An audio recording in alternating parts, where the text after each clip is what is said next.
আসসালামু আলাইকুম। বরাবরের মতো আজকে আরও একটি নতুন রেসিপি নিয়ে আপনাদের সামনে হাজির হয়েছি। আমি চট্টগ্রাম থেকে মাইমুনা।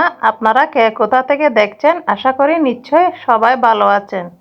আজকে তৈরি করে দেখাবো বাসায় কিভাবে চাউমিন তৈরি করা হয় এবং কিভাবে রান্না করা হয়। সম্পূর্ণটা দেখার জন্য পুরো ভিডিওটা স্কিপ না করে দেখবেন। অবশ্যই দেখলে কিছু না কিছু আপনাদের ভালো লাগবে, আর ভালো লাগলে অবশ্যই একটা লাইক দিয়ে দিবেন।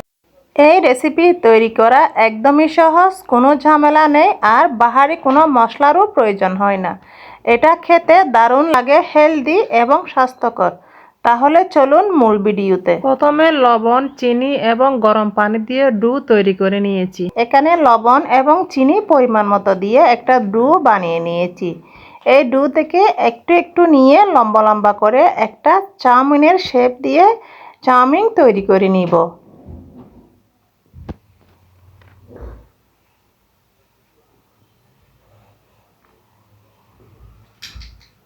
এই যে দেখুন, আমি চাউমিন তৈরি করে নিয়েছি। এবারে চুলাতে একটা পাত্র বসিয়ে দিয়েছি। পাত্রের মধ্যে পরিমাণ মতো পানি দিয়ে এবারে চাউমিন বানিয়ে রাখা চাউমিনটুকু এখানে দিয়ে দিব।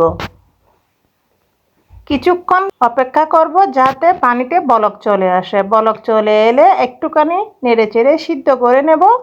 এরপরে এই চাউমিনটুকু পানি থেকে নিয়ে একটি অন্য পাত্রে রেখে দিব।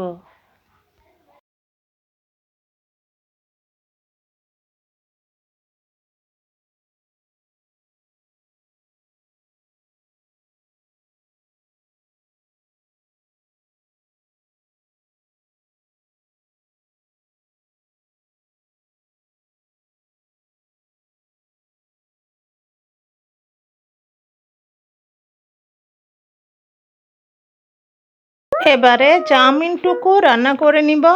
আমি এখানে হাফ কাপ মতো তেল দিয়ে নিয়েছি। আপনারা চাইলে কম বেশি দিতে পারেন।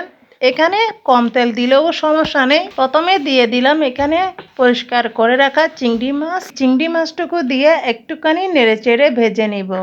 এতে করে টেস্ট ভালো আসে। চিংড়ি মাছের আলাদা একটা গন্ধ থাকে, গন্ধটা চলে যায়। দিয়ে দিচ্ছি একটি ডিম। আপনারা বলতে পারেন এখানে প্রথমে পেঁয়াজ রসুন না দিয়ে মাছ এবং ডিম কেন দিচ্ছি। আপনারা দেখলে বুঝতে পারবেন প্রথমে ডিম এবং চিংড়ি মাছ কেন দিলাম।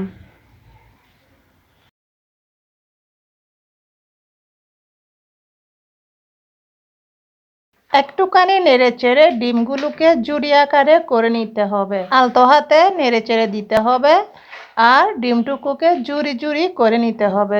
ডিমটুকু জুড়ি জুড়ি হয়ে গেলে এখানে দিয়ে দিব শুকনো মরিচের গুঁড়া। আমি এখানে কাঁচা মরিচ দেইনি। চাউমিনের মধ্যে শুকনো মরিচের গুঁড়া দিলে খেতে ভালো লাগে এবং দেখতে টকটকে লাল হয়। এজন্য চাউমিনের মধ্যে শুকনো মরিচের গুঁড়া দেওয়ার চেষ্টা করবেন। এবারে দিয়ে দিলাম হাফ চা চামচ ধনে গুঁড়া। এখানে গরম মশলার গুঁড়া ছিল অল্প, সেগুলোও দিয়ে দিলাম, প্রায় 1 টেবিল চামচের মতো হবে। দিয়ে একটুখানি নেড়ে চেড়ে কষিয়ে নিব। এবারে দিয়ে দিচ্ছি টমেটো স্লাইস, পেঁয়াজ কুচি এবং ধনেপাতা কুচি। এগুলা দিয়ে আলতো হাতে মিশিয়ে দেব।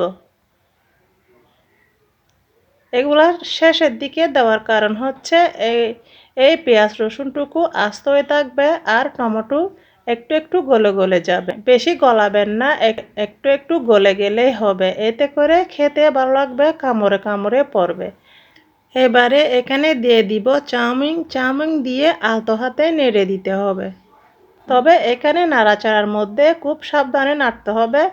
আপনি একটি নরম খুন্তি দিয়ে নাড়াচাড়া করবেন। শক্ত কিছু দিয়ে নেড়েচেড়ে রান্না করতে গেলে এই চাউমিনটুকু ভেঙে একদম দলা দলা হয়ে যাবে। এজন্য আলতো হাতে নেড়েচেড়ে দিতে হবে।